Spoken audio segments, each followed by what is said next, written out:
It has happened in Vegas. The Cup's going to stay in Vegas.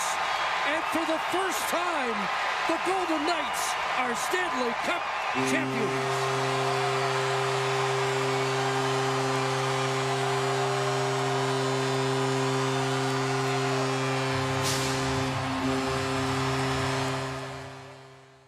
Hey, welcome to episode 5 of the Bread Loaves Hockey Podcast. Happy to still be doing this, still having a lot of fun with it. And we have our first returning guest today. Dean, welcome back to the show. Appreciate you coming back around. Back Dean has also already. been, yeah, he's already back. We're at the top of the batting order. And Dean has also been the one editing the videos. So if you have appreciated any of the text edits or any of the photos that he's thrown up in there, and you probably don't know, but there's a bunch of little ums and breaks and pauses that he's been graciously removing for us. So we appreciate your services and improving the overall quality of life of the show. It'll be even better when you get a real modem. Yeah, we're having some internet connectivity issues. We continue to have those. The video's looking okay so far. We'll see how it fares for the rest of the episode today. Um, and I did actually try to put my modem up here and with the existing cable, and it did not like connect to the internet at all. So that was a bummer. I don't know what I'm gonna do, but You just like plugged it that's for into the wall, like coax cable, and yeah. There's like an existing coax that's like hanging from the wall, and it mm. just it did not like connect to the internet. So I remember for that like whatever every reason. apartment I've had, there's like one cable that works and one cable that goes into the wall and like goes nowhere apparently. Maybe that's Yeah, the deal. it must there must be some sort of disconnect, but for now we're just gonna have to deal with the crappy upstairs Wi-Fi. So we're both wearing Bruins. We're both wearing our Krug jerseys. Actually, let me show. Yee. They're both gonna be mirrored for me, but um, Dean's rocking the alternate, which is a really good one, and then I've got this is actually a Fanatics home jersey, but I got it for like $50, so pretty happy with it. Um, we we want to talk a little bit about Boston continuing on now that since we last recorded our very first episode, Bergeron and Krejci have both officially announced their retirements. Bergeron was like only a couple days after we recorded that first one, but then Krejci was more recent. We kind of saw that was going to be happening anyways, but now it's official. So they're definitely going to be running with either Zaka or Coyle at 1C, which I think a Yikes. lot of fans are seeing as going to be a major drop off there. Yeah, and I mean, I know we talked about last time, I think I said that like I was probably 50-50 on Bergeron if he would retire or not, and then Krejci I was like he's retiring, and even before he announced it a couple days ago, everyone like knew at that point. And this is Krejci's second retirement. We all kind of went through Yeah. this the first time when he went to play in the Czech, so I guess it stung a little less, but now the topics are coming back up of whether he deserves to be in the rafters or not, which I think is an interesting debate. Hmm. I can see it both ways. I mean, he was a great player his whole career. He led the playoffs in points in 2011 and 2013, and I think he's second in franchise history for assists. Um, he's tied for playoff points with Bergeron, so they both retired with the same playoff points, which is cool. Wow. And I think he's like fifth in overall points in the franchise or something. So I mean, his stats are good. He never got like any big awards because even though he led the playoff points in 2011, there was Tim Thomas there, obviously. So Hmm. tough to get the heart over him. Yeah. But it's tough because he never really stood out. He's such a quiet player, and he just kind of like did his job. And even he was 1C for a while, but even with Bergeron behind him, like then Bergeron passed him, and he got the spotlight. And he's obviously a lock for Hall of Fame rafters, same with Yeah. Chara. So it's a tough one. Yeah. And it's like you have to draw the line like at an excellence level at some point, like because I mean, if you just keep retiring like these long-standing players for your organization, or like retiring the jersey numbers, like you're it'll take a little bit, but I think you will start to run out of like numbers that are available. And it's like 37 is definitely going up in the Raptors. First ballot Hockey Hall of Fame, and Bruins Hall of Fame.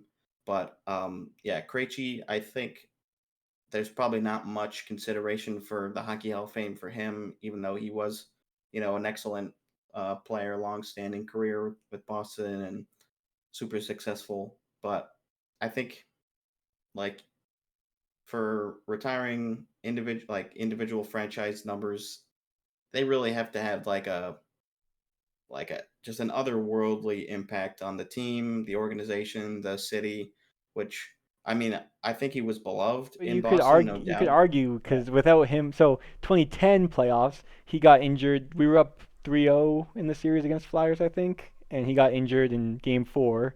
We went on to lose that game, and then blew a three up. We were up 3 goals, and I think Game 5 lost that game. Ended up going to Game 7 and lost. Obviously, you can make excuses about like, yeah, he still should have won that, but like that shows how much of a difference Krejci made. And then obviously 2011, 2013, like I said, led the playoffs in points. So I think that's an impact. And then as far as like a banner for a team, he only played for the Bruins for 20 years. Even if you retire that number, every time you have a player play for one team for 20 years, how often did that happen? Like Yeah. That's true. Yeah. I mean, Marchand, maybe, not typical. which again is another conversation. He has to do more, I think, before he retires. And Pasta has obviously a ways to go, but like Yep. in this like day and age, I don't know how many players stay with one team. Like it's definitely less likely than it used to be. Yeah. Especially with like a player that was touted as like going to be a future star, like when they were really young. Usually they don't end up sticking around, for their whole career. We've seen Crosby, Malkin, and Letang do that all with Pittsburgh, but that's pretty rare. They've got the record for the longest time like a trio has been Mm. together. I think 17 seasons. So yeah, it's definitely more on the unusual or seldom side these days. So I guess yeah, I could see an argument. I mean, would you want to have Krejci's number retired for Boston? I think it's like he's as good as you can be without getting your jersey retired. Because there's also the debate with like the Hall of Fame versus the Hall of Very Good, where like people say that the people in the Hall of Fame, like it shouldn't be, some of the players getting in shouldn't be in the Hall of Fame. Like they were good and they were great, played a long career, did a good job, but they weren't. Are they like Hall of Fame level? So I kind of Yeah, am in that the same boat seems where to I'm be kind a of picky about who I let into those kind of elite categories. yeah, and there seems to be a debate every year with the new inductees. There's like one or two head scratcher names where everybody's like there were definitely better candidates that should have gotten in. So it is sort of contentious every year, and there's always going to be people who think that they've been snubbed. I know a lot of people thought Rod Brindamore was pretty much a lock this year, and he did not, receive a nomination, or he wasn't inducted. So yeah, there's always going to be that debate, but I think a lot of Bruins fans would be happy to see Krejci's number retired, given like his tenure with the team alone is a lot to respect, and he was a great player. You don't get too many superstars like that. So Yeah, and it's also hard looking at the like Hall of Fame, like you were saying, Rod Brindamore. I know we're both newer hockey fans. I mean, even me being a fan since like 2011, there's these names of people getting in that like I didn't watch much at all or even like a single game of. So it's hard for me to know just based off playing with them in Shell or whatever, and yeah, like or just I don't know watching highlights. I don't get the same feel as maybe in another decade or so when I mean, where I getting there was Bergeron and Chara, but which I watched a good deal of. But some of these younger guys that I watch their whole career, I hopefully we have a better idea then of like if they should be in or not. But I'm just kind of basing off of other people's reaction to this point. I'm like, oh, I guess people don't like this guy. Maybe he shouldn't go into the Hall of Fame. Yeah, that's definitely true. Yeah, I'm usually not very familiar with the inductees, and it'll get more that way just as I get older and continue to watch the league. But um, yeah, that there aren't too many of those guys that I'm super familiar with, but And that's all right. Still good. one last thing on the Bergeron Krejci thing. So I said last episode I was on that I was waiting to get a New Jersey until I knew if Bergeron was playing another season. So now that I Mm, need to shop around for one, I was going to ask you your thoughts. You're the jersey expert. So obviously there's the choices of the Reebok jerseys still and the Adidas ones. Um, or I could wait for one of those great Fanatics jerseys in a couple of years. yeah. But obviously, I think the Reeboks would be the cheapest. I know I had used for my Tim Thomas one Full Moon jerseys on eBay. They have like the Yep. old Reebok jerseys, and I had looked and they only have like women's or like extra small or whatever left. So that's probably Yeah, out. But Full Moon Jerseys has a lot of the older styles. I know the hockey guy has used them a lot in the past. And then for more modern stuff, like Ben H Sports on eBay, and he's also on Rebound Jerseys, which is an app and a website created just for selling hockey jerseys. mm, Um, is pretty good. He's always got good stuff for the Adidas. He usually doesn't have like any customized jerseys; they're all blanks. But then if you'd want to get like if you wanted to get a Bergeron, um, I would say either wait to see if the NHL shop is going to sell some of their own because they probably have some stock of like pre-customized Bergerons that they'll put on sale now that he's retired. So I might look into that, see if they're selling any of those because then you could probably get a prime green, which is like the newest version, and you could probably get it for like 70-80 bucks would be my guess. how But if much does they it don't have any on sale, how much does it I cost would probably to customize like a blank jersey? Because I know you've also have you sent it to a couple places or have you only done the like what I forget the names of all of them, but there's like one that's I've only I've Canada. Yeah, I've done a couple. So I've sent some of my jerseys to Hockey Authentic. They're based in Vancouver, and they do like a super good job. I've gone through Cool Hockey before, but I can't really recommend them just because their like quality control is a little bit lax, I guess. Like they're not always the best. Sometimes you get weird stitching or you get the wrong nameplate or wrong number or something. But they're good if you want to get a blank. And then like I've gone through like private customizers that I've just found on the hockey jersey subreddit before that just do it. But I'd say if if you want to guarantee like a good job, I would say go with Hockey Authentic.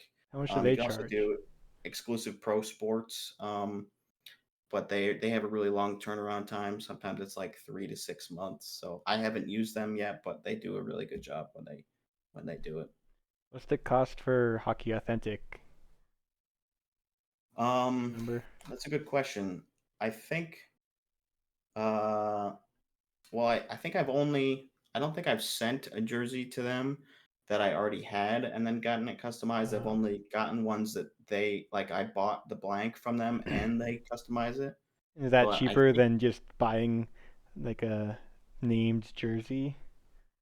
I Like if you think, find a cheap blank one, could you send it in and like that's what I'm trying to think. Like what's the yeah, cheapest way to get a hockey jersey that's not a Chinese knockoff? Like is it buy a yeah, cheap right. blank off of eBay and then have it customized somewhere? Is it like probably still I mean I don't know if the old Reeboks like the Reebok Premier or whatever or 2.0 whatever you were saying is the same as like the cheapest Adidas version or if that's a different price range.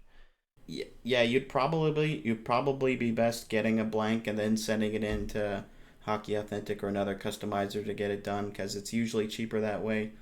Because yeah, I think they charge a little bit more for like the blanks and then the customization than if you found your own blank either on the NHL shop if they could put it on sale or somebody selling a blank on eBay or whatever. So that's probably the best route. I think they'd probably charge around maybe 60 or 70 American would be my guess.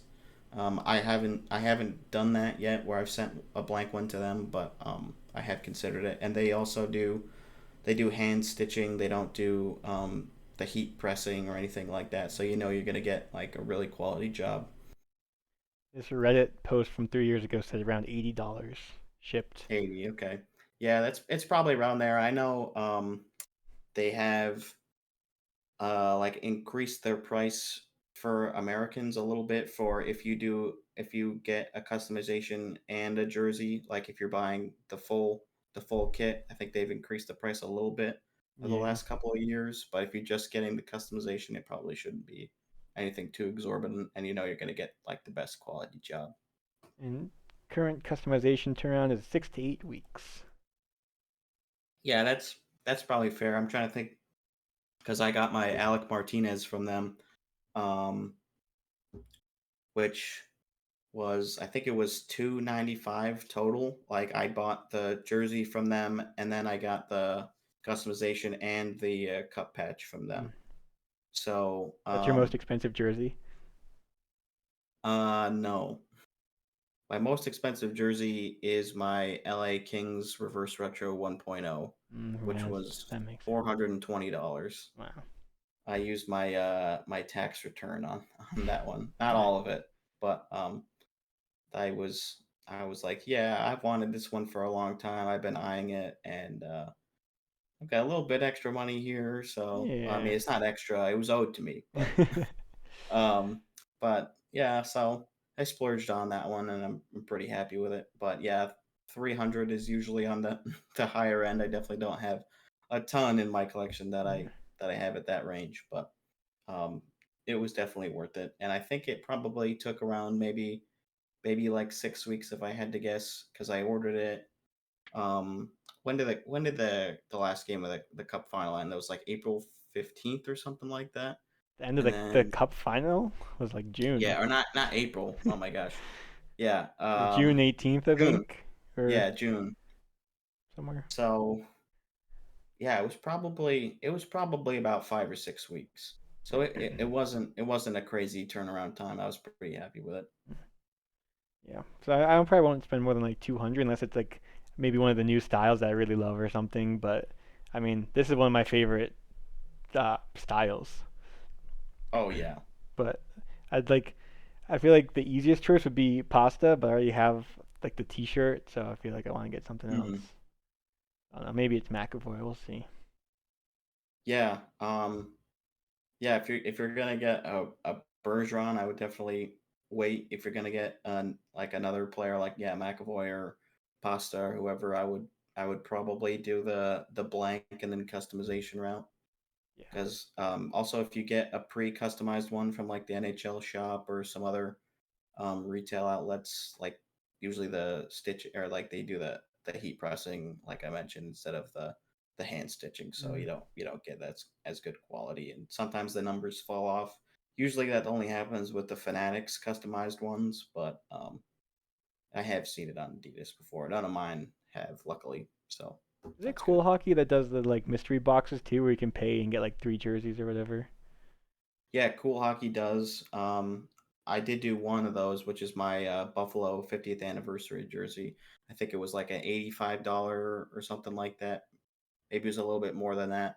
Um, Mystery jersey, and then yeah, it took a little bit, and then it shipped, and you see what you get. And yeah, if you can bundle it where if you get two, like you pay less per jersey, and then if you get three, you pay even less. So you could do like I think it was three for like $250. Yeah, I think I saw It someone would, do that, and like they got one really nice jersey, and the other two were just like crappy blanks or whatever.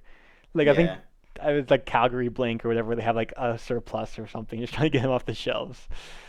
Yeah, that you do see that happen, and I know there's this Twitter account which does like giveaways, and they do like a mystery box thing like that where yeah you like DM them on Twitter, like, or like you reply to their account and then they'll DM you, and then you pay, yeah, it's like $85 and you get a mystery one, and then they like retweet like people who are opening up and saying what they got, and like a lot of them are like, yeah, the extra ones that people don't really like, and then they sort of throw in like some really nice ones, like they put signed ones in there Hmm. or like rarer ones.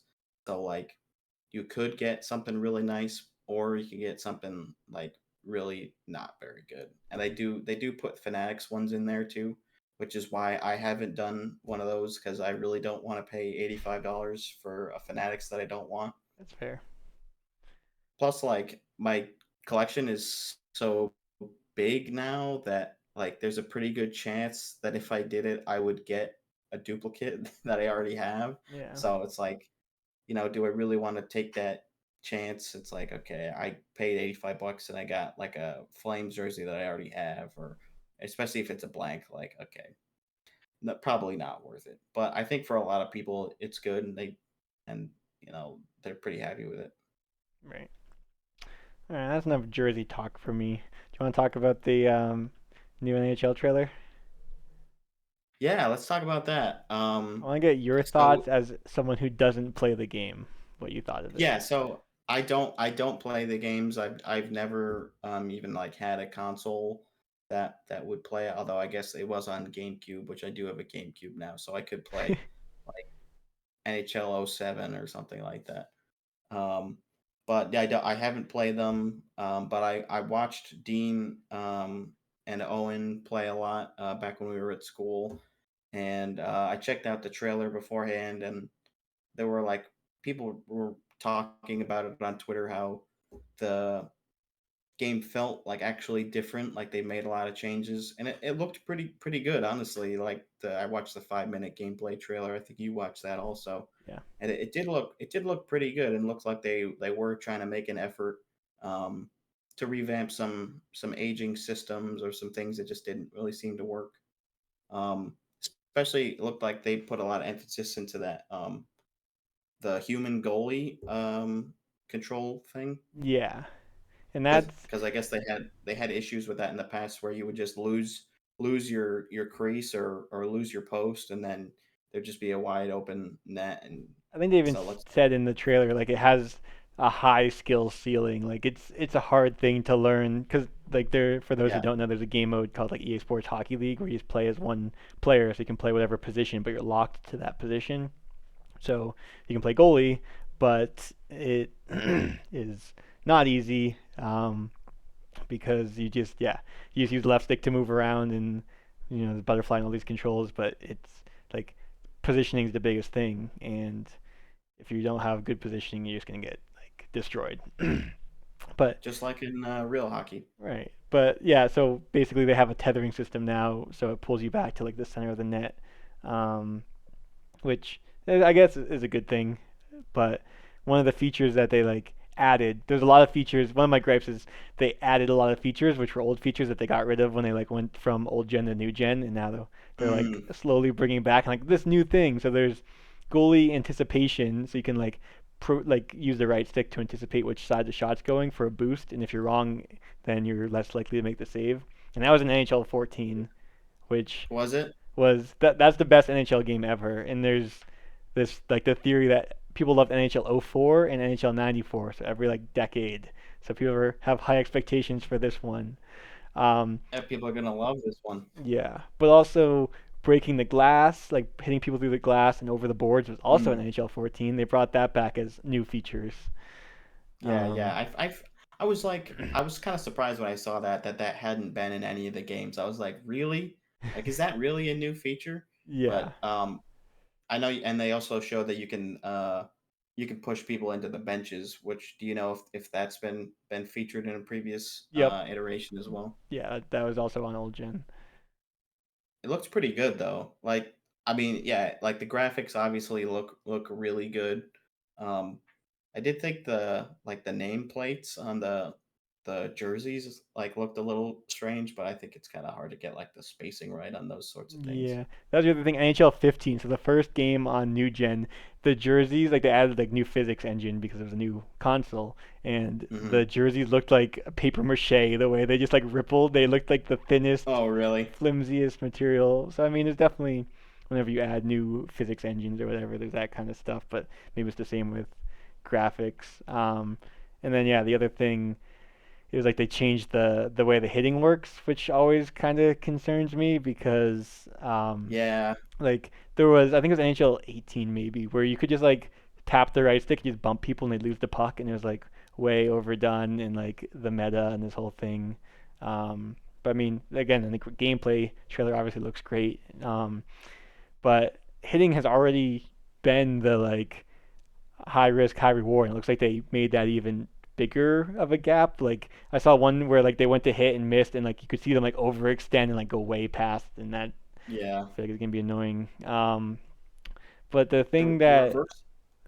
Go interests ahead. me the most is the new like system pressure or whatever, like in the zone, which I don't know if that's gonna be cool or like super annoying because like I get if you can't get him out of the zone, you should get penalized. I guess that makes sense. But like just having your goalie just randomly get worse, like I don't know. Yeah, the goalie fatigue. When I did see that, I was a little like apprehensive about it. I'm like, is that going to be just something where if you just keep like peppering them and you're able to collect the rebounds, like eventually you're just going to pot one because the goalie just gets so tired? Like, is that going to be something that can be exploited? Maybe Yeah, they not. might Like need to if you like have an tune elite it goalie too. or They might something. have it in and then maybe just like tone down how much the fatigue actually like affects the goalie. Yeah. Um, but yeah, I guess it'll definitely be interesting to see. And I guess the other whole thing is like ice tilt, where people are sure that there's something in the game where they like balance it. So if you're playing really well, then they'll or like go up by a few goals, then all of a sudden EA will magically let the other team like give them like a speed boost or something, and like there's like Yeah. narrative. It's a thing in FIFA too. I think it's called like the script or something in FIFA, but like it's just a theory that all these fans have. So maybe this is part of balancing or like going away from this ice tilt narrative where if you're the better team, you're going to score more because you have this pressure and it makes the other team actually worse instead of secretly Yeah. better or whatever. Right. Right. Hopefully they get away from the ice till I have heard from you talking about that in I don't previous games. believe it. There's times where I'm like, I don't know, but like no, it's ridiculous. Like at least it like feels like it, especially when you're the one who just lost or like you just let up a really crappy goal or something, and you're like, duh, like you just get the gamer rage. Mhm. It's definitely a rage inducing game, Yes. at least from what I've seen. That's definitely been the game that makes me the most emotional in positive Hmm. and negative ways.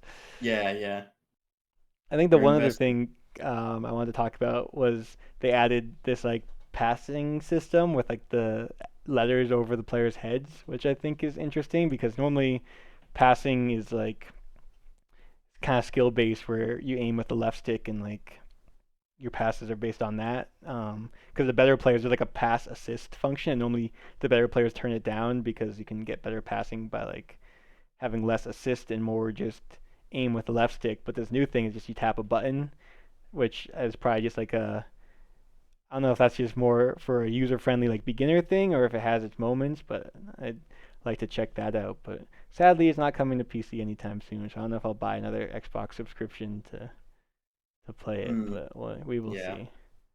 and it's too bad because they just announced crossplay too. Yeah, which First. also that they like kind of did last year. I think they added like partway through the like after the release, and it was I think only in like certain game modes. So that's nice. But still, they say crossplay between same generation. So like PS5 can still only play with the new Xbox One. Yeah, I did see But that. I mean, it's getting to the point if you're like I'm a big gamer, you probably have the newest console. Like it's been yeah. I don't know 4 years since the new I gen. think yeah, I think 4 years. Yeah, Which it doesn't feel like it should be that long, especially with I feel like it's still so hard to like get PS5s for I some know. people.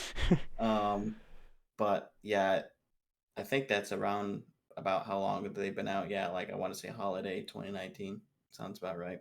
November 2020. Okay, so only 3 years. Oh, 2020. Okay. And then, probably COVID shortages. Probably a tough time to Yeah, release a new console. that definitely was an impact. I did you play a lot of NHL 23 or not? Not really. Nope, Like once that's it came that. out, you I weren't like didn't it. even play it because I got my PC before it came out. So Oh, in okay. 22, I bought later in the year for like half price or whatever. So Yeah. I think 23 was the first one I didn't play any of since 16. 16? Yeah, I do remember you saying you skipped 16 and Because I then you used to got do, well, 17. I started with NHL 12, and then I like skipped a year. Because again, at the time, I was like, well, it's the same game every year. Unless you play it all the time, it basically is. Like, if you're a casual NHL fan, you're not going to notice much of a difference. But if you play 30 days worth a year of each game, then it makes sense to buy the new one. So NHL 12, then I went to 14, then I got 15 on my 360, then 15 again on the Xbox One, and then yeah, I skipped to 17. Then I went every year Mm. up until 23. Well, pretty good run.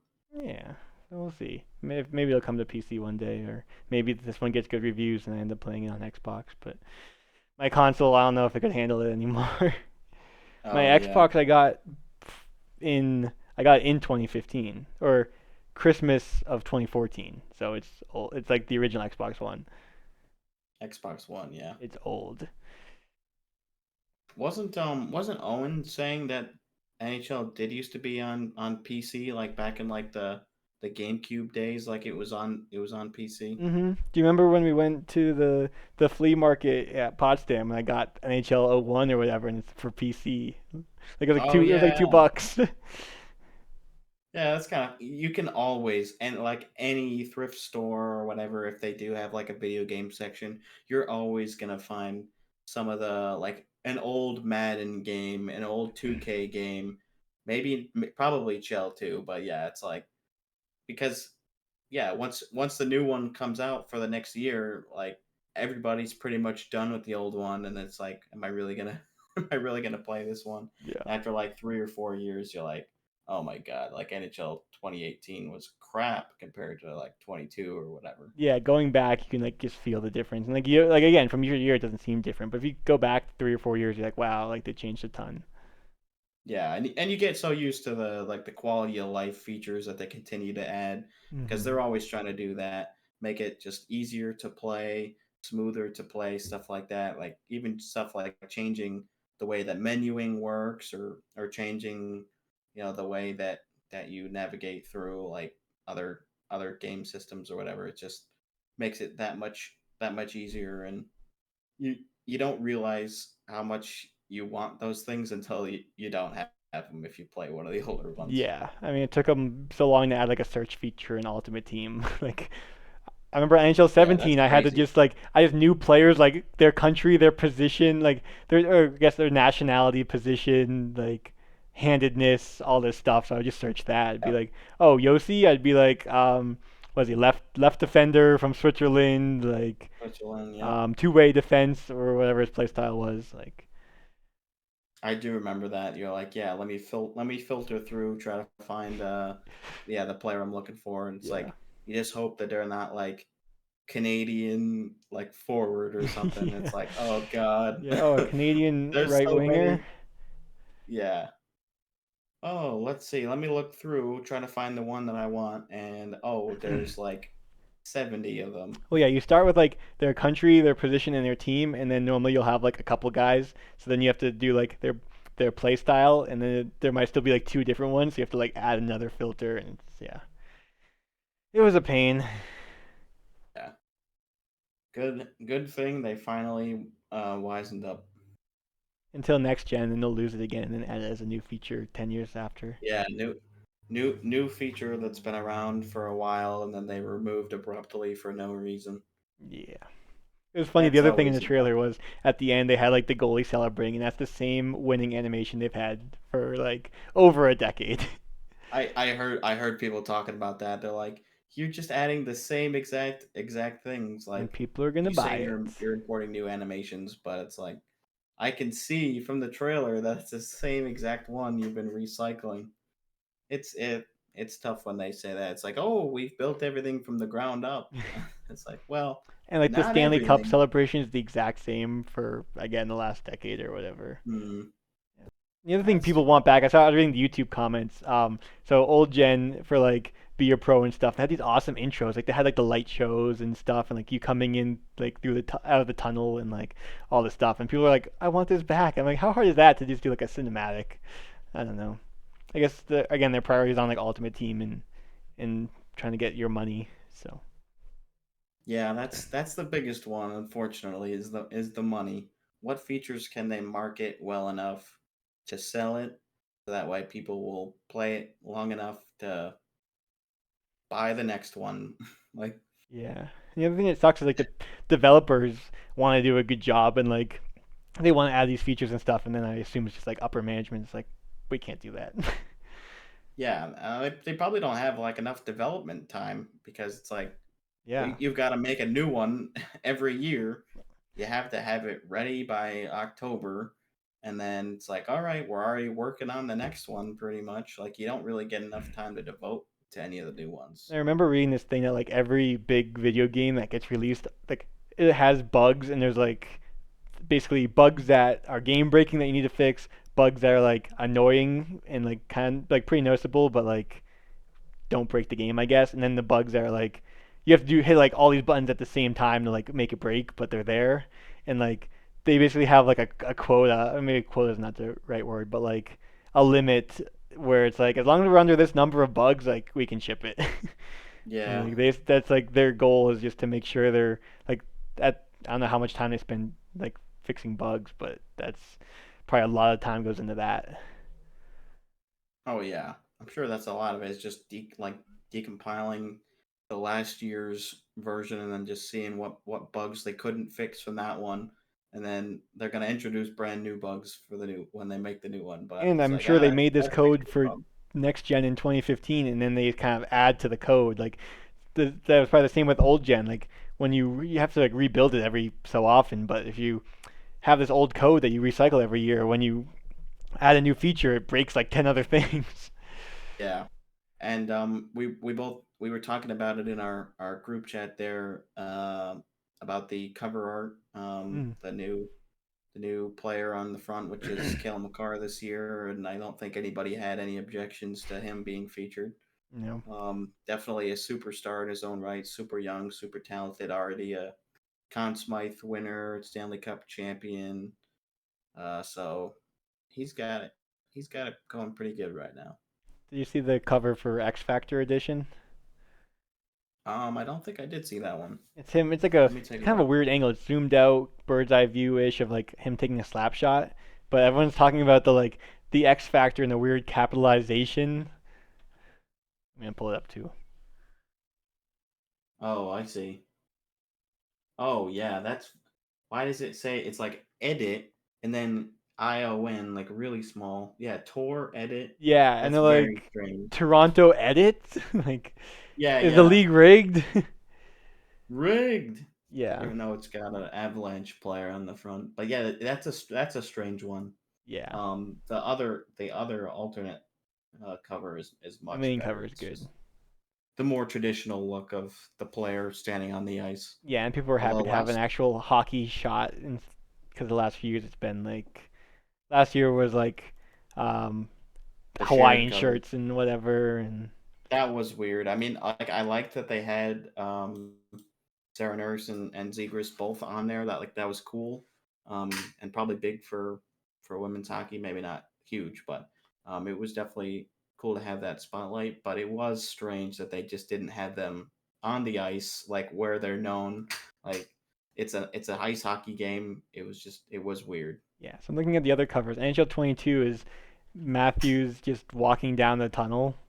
So not a hockey shot. 21 is Ovi just like crouched with his stick on his legs. Um, Really? yeah, And I remember a lot of people were like kind of surprised that Ovi was the cover artist in 21 because it was like, I don't know, it didn't really feel like it was like the best time for him to be NHL on there. 20 is But Matthews. oh I think yeah, he's on the ice, but you can't tell. But he's kind of like smiling and looking off at the distance. And then I think 19 there's a hockey one. Nope, it's that's the PK Subban one of him just selling, PK Subban. but it's all just a yellow background. A lot of people did not like that one And then 18 with is all the McDavid yellow. also selling with like a background. So that I guess you can say that one's a hockey one. They're Yeah, all just I'm just wow, 17, looking 18, through 19 are all everything. just Yep. players celebrating goals, huh? Because Tarasenko for 17, I feel like 16 the is Taves McDavid holding the one doesn't cup. even really look like him. Like his face doesn't really look like him there. Maybe it's because I'm more used to him having a beard now, I guess. Which cover? Like back then. The 18 with McDavid. Oh yeah, I feel like his face doesn't really look like McDavid, but again, that's probably just because I'm more used to how he looks now, like as he's gotten older. But yeah, a little weird. yeah. So Probably just the art style. I guess depending how you define a hockey photo, I'd say the last hockey photo is NHL 15 with Patrice Bergeron. You see him actually stick handling. Because they're not How gonna have about one of that? him selling, because that's just not Bergeron. Yeah, no, that's fair. I mean, he's definitely like been excited for goals, especially he's scored some huge goals in his career, but he's definitely not like known for his like crazy sellies or anything like that. Yeah. Okay, and then before Much more four reserved. or 15, if you go back down, these are all hockey shots. Hmm. Well, hopefully they're starting a new trend with the Makar one, although not the X Factor one because that is just very bizarre. Yeah. I'm sure Dean will graciously throw up some Just, images I'm for just us gonna so you go guys go have a through and pop up every bit of single a one we talked about. yeah. Boom, there's that one. Boom, there's that one. Yeah. Sorry if you're a podcast listener. Yeah, sorry if it's audio only for you. You You just can have to just know from check them out memory. at your leisure. One thing that just happened today actually is the Bruins did sign a young center, John Farinacci, who was a 2019 third round pick by Arizona. Uh, he's he's pretty young. He's a center, and I think they signed him a 2-year deal, 910,000 per, so nothing big there. They must see some upside in him because he was like his rights were just like they were Arizona's rights until today, so they scooped them up pretty quick. So maybe they envision a future for him on the team. I don't think he's gonna be joining the roster or anything, but good to see they're at least like trying to bolster the center depth a little bit, even if it's like Yeah. not necessarily right away. And I mean, again, you never know because he was drafted. Um, Farinacci was drafted 76th overall, and I mean, Krejci was drafted 63rd, I think. So like, you can still get some Yeah, decent you do never really know. depth. And yeah, for 900,000, like you might as well just give him a shot in the AHL and see. I assume it's like I don't know if it's just an AHL contract or a two-way or what, but it's just Yeah, that I don't know. it's nothing too exciting, I guess. But just another prospect to It's keep an eye on. yeah, it's August. We're grasping at straws a little bit here, but Yeah. he's a center, so that's important that they address that. I do think some Bruins fans were talking about how probably would have been good to retain Nosek. Um, he did not return. Just he's always been like a solid fourth line center, and they probably could have used that, but you know, not the biggest loss, and he doesn't really provide a ton offensively, anyways. No, he was good at But face-offs and decent defensively, I guess, and like a good penalty killer. But like, it wasn't. I mean, it wasn't too fun to watch, I guess, which isn't a reason to get rid of him. But like, no, he's, I guess, easily replaceable for cheaper. I guess because also he was probably. I don't know what he signed for or whatever, but he was looking for more money, I imagine, and you can get a fourth line center for a million or 1.5, no problem. yeah, I did like him during his tenure in Vegas. He was pretty consistently on the fourth line here, but he did he did pretty good. I was not like too sad to see him go because again, yeah, I do think he was replaceable and it ended up working out for us. But it's good. It's good to have those depth pieces there that have been around for a little while. Um, and I feel like just as hockey fans, we kind of grow attachments to some of the lesser known players or some of the depth guys. Like there's always one depth guy on your team who like you're kind of always like rooting for. You always want him to score a goal even if he's not gonna. Like whenever Ryan Reeves would score a goal like with Vegas, it's like that was a rare sight to behold. Yeah, Yeah, mine's already always had a good been year. Jake DeBrusk, even though I guess Good last year player. in first line sometimes, so it's not really. Yeah. But like he was just kind of that like third line guy, and it's hard not to root for him. Even like he's a very streaky player. So like if he'll be on a slump or whatever, he's hoping for him to get that goal that gets the monkey off his back. And same with Trent Frederick. I mean, when he came into the league, like I think he had a fight in one of his first games, and definitely got Mm. like the Boston crowd on his side. He just has that play style, but at the same time, he would take dumb penalties. But I think he's starting to grow up a little bit and play a more full like 200-foot game. So maybe that could be a jersey I could get. But again, I don't want to. Yeah, It's scary getting those jerseys of like third or fourth line players because they get moved around so much. yeah. I would probably hold off on him until like you see if it feels like he's growing into a more prominent role with the team. Like if it feels like he's gonna be like a part of their future core, which he could be, honestly. But yeah, I would be hesitant to go for him at What do this you mean? They stage. signed him for 2 more years. That's long term these days, Cause baby. they had to. Yeah. Yeah, he was an RFA this year, right? Yeah, and they went to arbitration. Yeah. Oh, I thought arbitration was only 1 year deals, or is that Oh, not I have no correct? idea. Unless they decided before That's arbitration, I don't know. yeah, it might. I think it probably was one of those like before arbitration Well, I deals. thought like, 'cause I don't know Uh, how it works fully, but I'm pretty sure him since and Miguel went down, Swayman both yeah, he got the signed for numbers 2 years. for arbitration. Like they were released like what the number the player was looking for and the number the arbitration, like the arbiter or whatever gave. So I don't know once those numbers are out, if then it's finalized or if then you can still offer like I don't know. But I think those numbers were released, so I feel like they went through arbitration. I know Swayman definitely went to arbitration because he only has the 1 year deal. But Uh, I'm pretty sure Frederick did not end up going because yeah, I'm pretty sure part of the CBA is if you go to arbitration, yep. it's only for a Trent 1 year Frederick deal. agreed to contract avoiding arbitration. Yeah, which we saw a lot of that, and so now we've got some RFAs still left. I think there's like 13 RFAs left, and all of them have elected not to go through arbitration either because they are ineligible or they just chose not to. And there's still some big names left. Zegras, Lafreniere.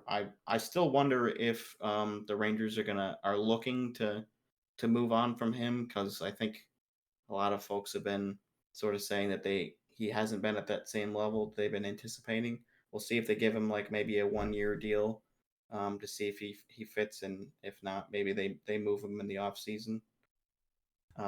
Drysdale also, so that's going to eat a big part of Anaheim's cap is Zegras and Drysdale, and then Pinto also for Ottawa, who they just signed Tarasenko, so now they don't have the money for Pinto. So I know a lot of people were saying like, who's out now because they have to get rid of somebody. I think Matthew Joseph was on the rumor mill. I don't think they should trade him, but we'll see what happens there. So there's still a little bit of spice to come before the training camps start and the season starts, but there's not a ton left. I know the Flames still have some question marks on some guys. They were talking about trading. We'll see what happens there. You think Lafreniere is the biggest first overall bust since Nail Yakupov, or is it too soon to tell? It's getting to that territory, especially with how like highly touted he was coming into that entry That was a draft. big draft Uh, year. yeah, it was. I don't think he's hit that level that everybody expected from him. Like he's still not having like bad years or anything. Um, but yeah, at that draft position, you would have definitely been better off taking Stutzel as like at least as of right now. Yeah, and I think So for Owen Power, we'll it's see. still too soon to tell. Um, as I Buffalo think gets better, Owen like if Power they will make the do well. playoffs this year and there's like a lot of eyes on him, like I think people will see how good he really is. But Yeah, I think Power's gonna do really well. I don't know if he has the same ceiling as Darlene, but I think he'll probably grow into a solid second pair defenseman, maybe a second power play unit. He could be a first line guy too. yeah, and Um, like but he's Slavkovsky, only been in the league for a year. yeah, and Slavkovsky, I think that year was like a not high talent draft pool. And again, he's what 19, I guess probably. Yeah, yeah, and he did get injured last year, but so it was a small sample size for him. So we'll see how he fares, and we'll see how Shane Wright does, and Nemec, and who's the number three guy there? Oh, Cooley. Yeah, so Cooley's playing this season, and he looks like he'll be really good. Uh, Gautier's probably a couple years out. Also, he's from that draft class. So yeah, 22 was a pretty solid. I mean, it wasn't this nearly the same as this past year. Like I think there's going to be a ton of superstars out of this previous draft class. mm, And then this upcoming one doesn't project to be nearly as deep or as talented. right, because at least Connor Bedard has been hearing about for like 4 or 5 years.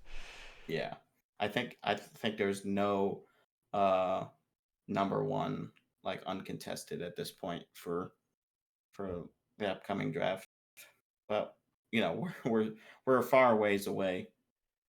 I was looking at this website of first overall picks, and apparently, so 2002, Columbus got the first overall pick, which was traded from Florida. And in 2023, Pittsburgh got the first overall pick, also traded from Florida. So they lost two first round picks in 2 years. So Rick Nash and Fleury, right, is who was picked. Do you see the thing on Reddit of where players would have ended up if there wasn't a draft lottery? I did see that. Yeah. That was interesting. And it was weird because Ovi would have been with the Penguins, I Yeah. think. And Kane would have been a And flyer. yeah, people were like, "Gosh, that's so weird to think about," Mm, especially because he literally scored the cup clinching goal against Philadelphia in 2010. yeah. So it's like, yeah, that's very bizarre to think about. Mm-hmm. Yeah, it it's an interesting thought. I think the lottery is still good. Maybe there's some things that could be tweaked. I know we talked a little bit about that idea. I can't remember which writer it was. It was somebody with the Athletic. Maybe it was Dom Lasician or someone like that, um, who had the thought about having the eligible teams like pair up with a playoff team, and then whoever won the cup, like the team that paired with them would win the Oh, I texted that first in the group overall pick. chat. That was Yeah. it was Sean Gentili. Who? Or no, not Sean Gentili.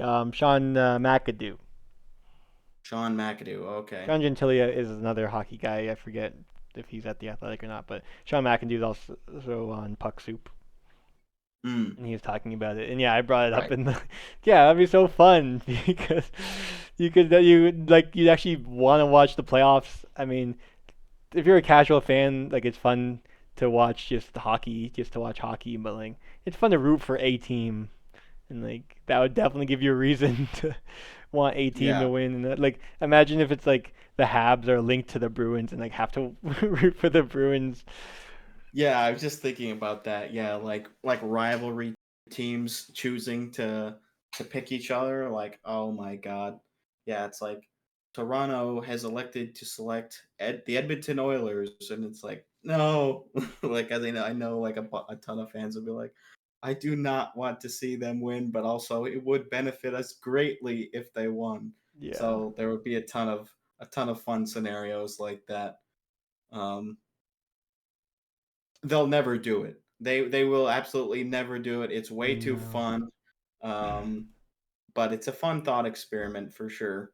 The other thing they Yeah, talked on Puck Soup was I don't know if you heard the NBA is doing this thing this year. I think like a during season tournament where it I it's did hear like about that. and it's pretty. I guess it seems complicated until it actually happens. I guess, but it's like it's the games are already scheduled or the beginning games, and then there's like space in the schedule to add more games essentially, but it's like the tournament's a normal tournament, but the games count towards the regular season. And I guess I forget what the prize is, but like it seems like an interesting thing to kind of get rid of some of the monotony of a long regular season.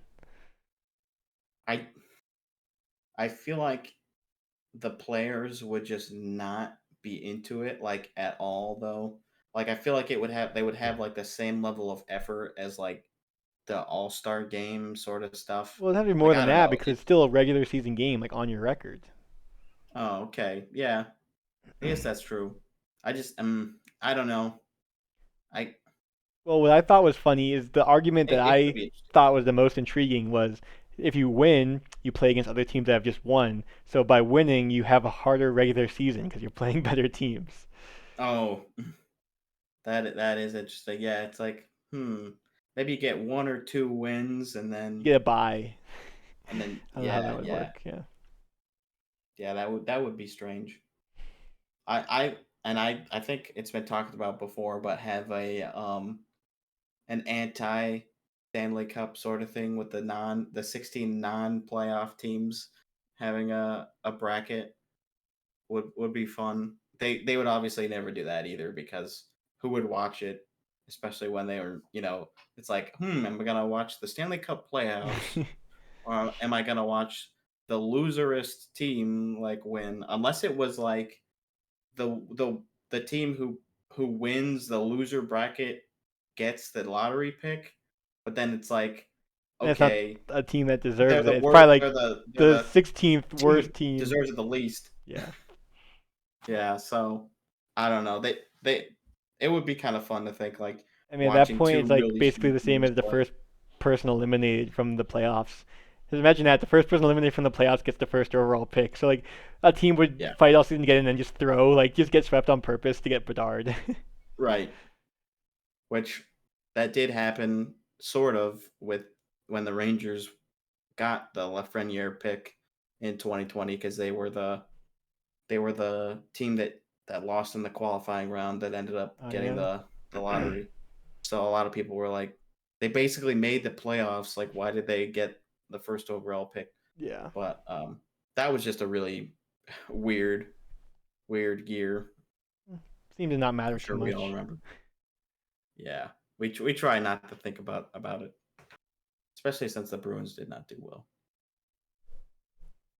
They totally killed their momentum coming off of the regular season. Like as soon as the bubble happened, I know our friend Justin, who's a big Blues fan, was talking about that also. That the Blues were looking really hot going into that March, and then um, everything shut down. They went into the bubble, and they just did not figure it Well, out. then that was the whole thing with Rask too, where like his daughter was in the hospital or whatever, so he had to leave the Oh bubble, yeah, and that was a whole yeah. thing.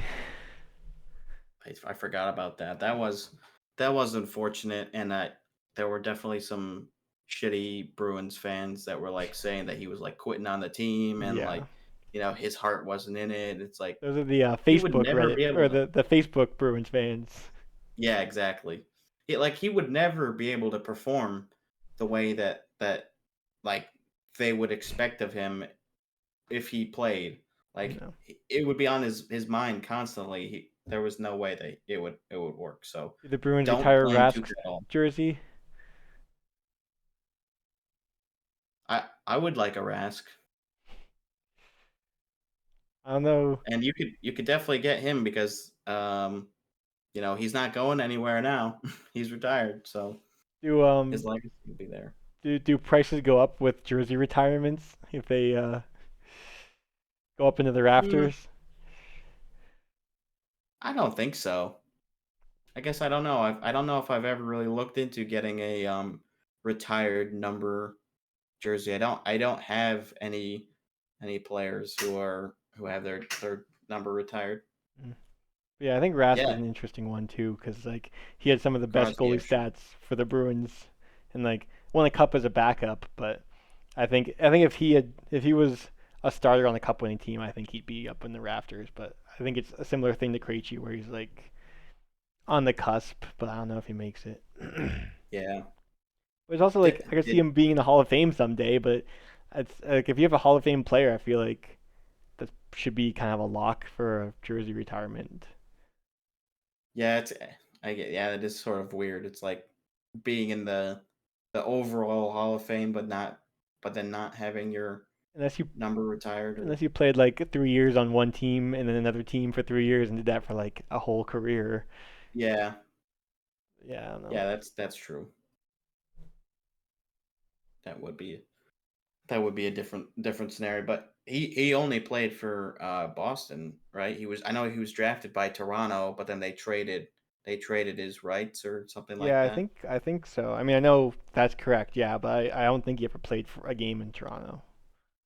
Yeah, I don't think so either. And I know a lot of Toronto fans do not look happily on that trade after the fact, especially with all of the Bruins series that they did not win.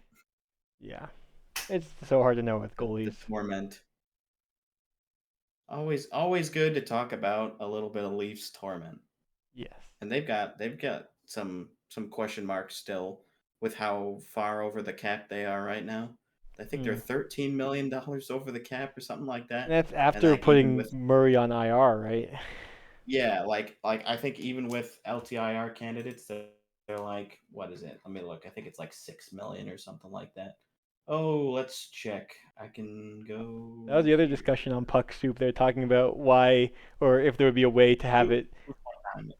where like Ottawa retained salary on Murray, but even though he's on IR, there's like Ottawa still has to pay towards the cap. Like it's still a cap hit for them. So it's like if he's on IR, is there a way to have it where like then Ottawa doesn't have that cap or gets extra cap space too? But then it's like then they have to be in discussions with Toronto about when they're going to come off IR and like this whole thing. But it was an Yeah, interesting debate yeah. too. I think that would be a slippery slope, and I don't think it makes a lot of sense. Like I understand that it is a cap penalty, I guess, for Ottawa to pay for a player that's not playing, but it's really no different than like a buyout.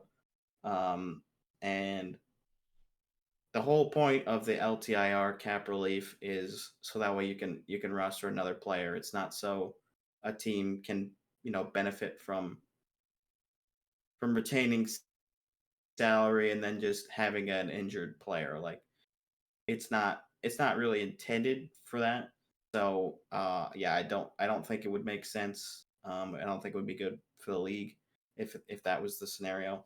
But I guess I can see where some Sens fans would be upset, but that's probably just because it's Toronto that's getting the benefit. I'm sure if they traded Murray to Columbus or something, they wouldn't really be batting an eye. Yeah, and that was the exact argument I heard too. Was like it's cap relief for putting another player on the ice. Like it's not just a benefit of cap space because of an injury. Like it's meant to fill that with another player. Yeah, exactly. Which is why I think the like when Arizona was taking some of the LTIR contracts, it was like you know it's allowed, but it's like very strange, like having all these players that are never gonna play for your team, like Coyotes legend Shea Weber, and there's a couple other guys that their contracts got moved there, but they'll never play another game. I think Voracek also is technically on the Coyotes roster, or not roster, but the LTIR. So it's just weird, but they're not doing that anymore. The Coyotes are done buying the crappy contracts. They're trying to get better this year, and I think Time I've to be talked about this good. a little bit, but yeah, I think it is time for them to be good. Honestly, um, I think they're close, honestly, to competing for a spot in the playoffs. I don't think they're going to get there yet, just because I've got questions about their goalie still, and maybe a little bit on their defense. But they should be a fast, pretty fun team, especially if Logan Cooley plays the full year. I think that's a hot take. I don't think they're anywhere close to the playoffs. I don't think they're going to make it this year, and maybe it is a little bit of a hot take, but I just like looking more at their roster. Like I'm just excited about the pieces there. I probably a part of it is because I want them to do well. Like I like the Coyotes. I like their brand, and I think it's been enough struggling for like diehard Coyotes fans that don't want to see the team leave. They want to have a stable team with the arena district and all that. Hopefully they get the Mesa deal done, they get some deal done so we can finally stop talking about them relocating. Yeah, so maybe that's part of it too. Like they're actually done. Like the thing is, people say that Arizona, the management just, or the owners, I guess, just have it to make money and don't care about fielding like a good hockey team. But maybe now that there's threat of losing, having in Arizona or whatever, that they're actually gonna put some effort in, maybe spend to the cap even to like, have a competitive team. And the thing is, if you actually have a good team, you can make even more money, surprisingly. Yeah, But you have to put and more and effort they've in to do actually that. only got they've only got about $4 million in cap space right now, and they have, I believe, one RFA to That's pretty sign. good then. But yeah, so they're definitely getting more competitive. They signed a bunch of uh free agents this year. They picked up Jason Zucker. They picked up Bukestad. They picked up Matt Dumba. Just signed with them, and then yeah, Gunther and Cooley are going to be playing this year. So yeah, I don't think they're quite there yet. But they should be more interesting, more competitive, and we'll see what Andre Tourigny gets out of them this year, because I think he's gotten a bit more out of these crappy Coyotes teams than maybe some other coaches would. But we'll see. Do you listen to other hockey podcasts? I don't actually. I've And you want people checked to out a listen to couple odd yours? episodes How here and there. selfish. Yeah, I watched mine a couple times actually. Well, yeah, 'cause you go through and One, then you watch it through and then you give me all the edits that you want. yeah, once for the edits, and then once you send me the final version, I usually watch through that again Mm. to actually see all the edits This and last make sure everything video looks was good. so easy to edit though. Like I probably spent two Oh and a half yeah, hours, and an hour and a half was just watching it. But because it was just like one video, so yeah, that one was, I'm sure, very nice. but I'm surprised. Like I feel like I you'd definitely like want to do. 32 thoughts during a season. Like they go like everything up to date, and then Puck Soup's good. Spin Chicklets is like okay, but that's more entertainment, less informative. Like it's funny and the interviews are good. Um, but anyway, so Puck Soup they do like game shows and stuff. Um, and normally they'll steal game shows from like whatever classic game show and then make it a hockey one. But one of the ones they did was called Name Pat Falloon. I forget what the original was, but the way it works is there's like a category, and then so like if I was giving it to you, I'd give you the current age of a player, the number of games they played in the NHL, and the last team or the current team they play for, and then you could choose a number 1 through 10 of how many hints you want. Um, Hmm. And normally you would do it with like you'd compete with someone. Yeah. So if you say I can get it in 5, then someone else could say I can get it in 4, Yep. and Yep. if they get it in 4, then they get the point, and if they don't, then you get the point. Um, but I wanted to see if I could test your knowledge and give you a few, but I don't know. Depends how much time you have, because I know it's already 9:30. No, I don't. I would be interested in doing that. I think I would do Well, I was okay, thinking to especially if start, it's we like, could do a category of like players who have played on the Golden Knights. oh yeah, I would definitely do. I think I could do pretty well for All that right, one. let me think of who I want to do. Are you ready for your player? Give it to me, Dean. Their current age is 32. 32. The Okay. number of games they've played in the NHL. Oh, lost lost your camera. Did my phone die? Maybe. It's just looking for the phone. Oh boy. I'll put my face up there. Yes, perfect. Okay. Um, so what was it? So yeah, they are.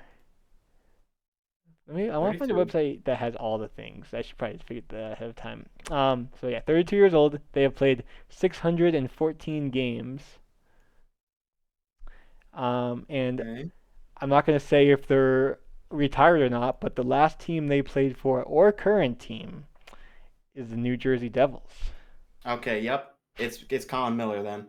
I was almost positive it was gonna be Chiller once he said 32, and then the number of games definitely cemented that for me. But yeah, So you're going locking with that one you in. don't want any hints. No, no hints. It's Chiller. You are incorrect. Oh, Do you want a hint now? yes. Okay, fine. How many hints do you want? So okay, Oh, I haven't yeah. mentioned this. So you can get up to 10 hints. If you get one hint, I'll give you their amateur team. Two hints will be the amateur team and their height and weight. Next will be so everything will be the before and the next one. Next will be their draft spot, then their draft team, years they've played, career points or save percentage if it's a goalie, their country, then current or most recent cap hit, then most Okay. recent save percentage or points, and then finally for hint number 10, every NHL team they've ever played for. Hmm. You know what? I think I did jump the gun there. I'm gonna go with zero hints again. I'm locking in Eric Howla. There you go. Okay. Yeah. I did jump the gun there. I wonder is Chiller I wonder if I'm if looking him if up. Colin Miller is like around that age or if he's a little bit older. Um, He might be like maybe 34. Let's see. He is Oh, he's only 30. Okay. I thought he was older than that. So, yeah, that's my bad. But oh. I guess I s- I failed, I guess. I All didn't right, I maybe didn't we'll get it do another Golden Knight in zero then, hints. since since that Sure. one was too hard for you apparently. Well, I think I just had to actually use uh the I had to use the system, which I did not All opt to right, do. well, yeah. All right. Um, my phone is back. Yeah, it overheated. That's not good. Uh, Phone turned off due to heat. get an ice pack for next next time. uh, um, alright, I'll keep my camera off for now. It's fine. Um, yeah, let's just do this one and see. Maybe I would recommend using hints this time. Okay, good idea. All right, here is your player. His current age is 29 years old. This one's gonna be harder, by the way. Hmm. Um, number of games played in the NHL: NHL. 86 games played. 29 years old, 86 games played, and the last team or current team that they played for is the Buffalo Sabres. Buffalo Sabres. Okay, 29 years of age. This one might be too hard. Hmm. Um. Let's see. Do you want a reminder of like if you want to know what four hints are? Do you want a reminder of what you get? Yeah. What's four hints? You get the amateur team, his height and weight, his draft spot, and his draft team. Draft team. Okay. Um. What's five? The years he played, so his first year in the NHL to his last or most recent. Okay. And then the Let's next do one after five. that is career points or save percentage. Let's do five. Okay. So I feel like I have an idea, but I I you would don't like to want to get say it this time. yeah. Okay. His amateur team was the Providence Bruins. Okay. His height and weight. He is 6'2", 215 pounds, normal hockey player size. Mm-hmm. Um, Draft spot. Where would that be? He was drafted the first round, 24th overall. And Oh, you want a okay. draft team as well, right? Yeah. Drafted by the Boston Bruins. Boston Bruins. Okay. And then what was the fifth? The fifth one was years Oh yeah, played. you Most did recent. want the fifth one, right? Yeah, fifth one. His first year in the NHL was the 14-15 season. I'll just tell you he played one game that year. um, Okay. and his last year on the Sabres was the 2021-22. You Okay. should ask for the next hint. That might help a lot. I I Career have points or save percentage. I have a guess, and the only thing that's throwing me off is the 24th overall, but I the year that he finished, I think is what's gonna tip me over to not go for the next 10. I'm gonna go with Malcolm Subban. Hey, you got Yeah. it. Okay. Yeah, Yeah, so he played in the 14, 14-15. 15, and Providence Bruins was like definitely big for me because I knew like he was from Boston, and that's where we signed him as a free agent from. Like he was a UFA the first year. Yeah, he played 1 year in the 14-15 season, and then played AHL all next year. Played most of the AHL in the 16-17 season. Played one Mhm. game in the NHL, then went to Vegas. Played 22, 21, 20. Went to Chicago. Played one, and then 16, and then played 5 games in AHL, and then 4 games for Buffalo. Stint in Buffalo, yeah. Yeah, yeah, I probably could have gotten away with less hints there, but I think it was. I did not know that he was a first round draft pick. Yeah, I mean, I only knew that because again the Bruins picked him. Hey, the camera! Hey. Whoa, whoa! Oh, look at you. Yeah, there he is. Hey, there he is, the Subinator. Yeah, so it'd be more fun to do that with like 3 people. I'm telling you, you gotta have like 3 people for a podcast. Yeah, Then you have like nice flowing conversation. And it feels less like, I mean, back and forth can be good, but like less interviewee, I guess. yeah, I know. I have felt that sometimes. Yeah, maybe we could do an episode where we throw Owen in here or something like that. Because another like one of the Bruins podcasts I listened to started with 2 people, and I didn't really listen to it. And then the third guy came, and I'm like, now I'm into it. Yeah, that might be good. I mean, actually, Justin did mention to me that he felt that you would be a good like permanent addition Wow. to the show. Justin said that. He did. Your Did roommate said did that. he have you been watching the episodes? He's watched all the episodes. He said. Nice. So I'm very thankful for him for tuning in, and anyone else who's taken the time to tune in into every Well, episode. hi Justin. Hi Hello. roommate. Here he is. Here's your shout out. So Um, yeah, I think that would probably be good, and I think you know how to, especially since you've listened to other podcasts, you know how to talk about hockey in a digestible format. So um, if you have the time, we'd love to have you. wow, a live invite in the moment.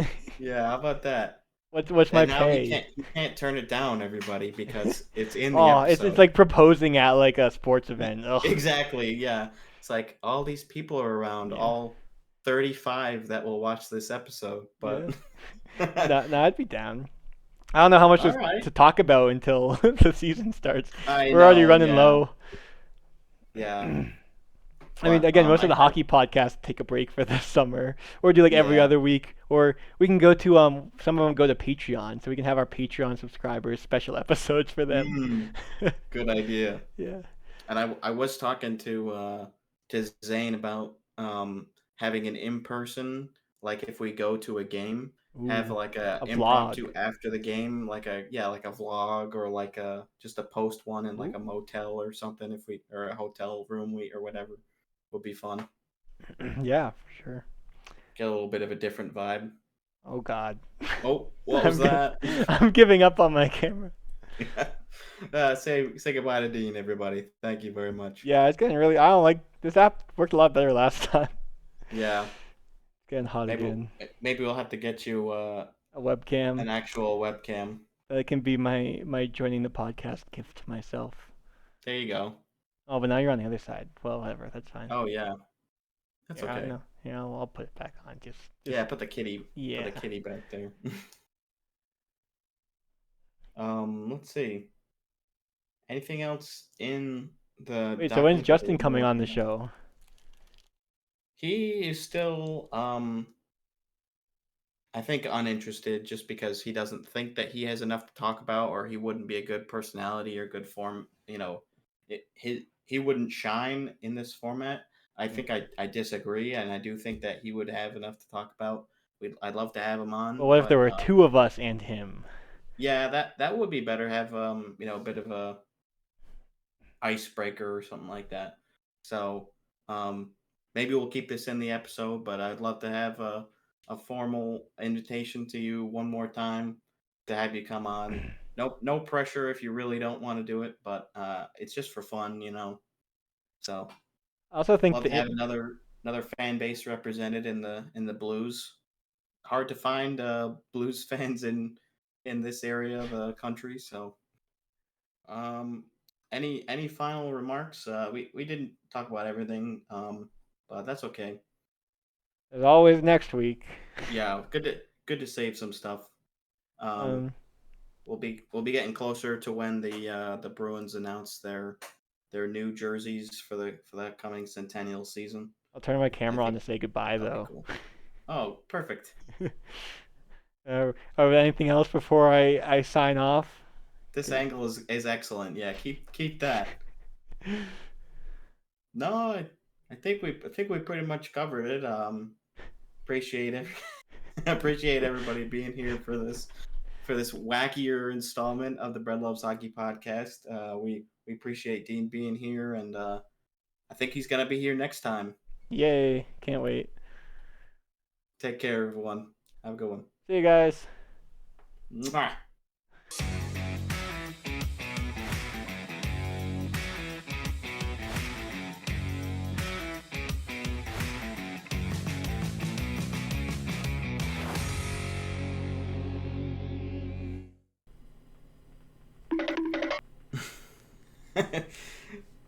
You can see him. You can see him just run across in the mirror. Oh, there he is. He's back.